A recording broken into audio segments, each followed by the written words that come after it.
స్టైల్లో ఈ క్రస్ట్ చాలా తిన్నుకుండి ఇదంతా బాగా సాఫ్ట్ గా వస్తుంది.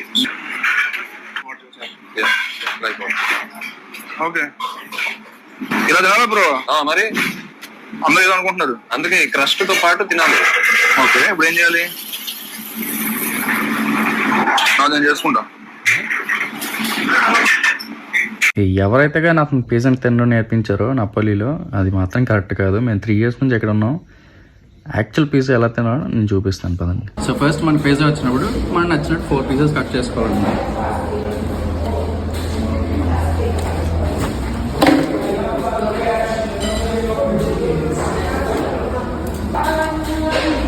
సో ఈ స్లైస్ని ఇలా హాఫ్ ఫోల్డ్ చేసి తినేయచ్చు. ఆరెంజ్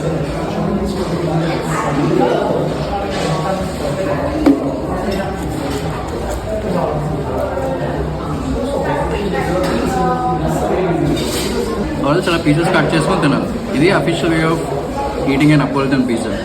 అంతేగాని అలా ఫోల్డ్ చేసుకొని తినకూడదు.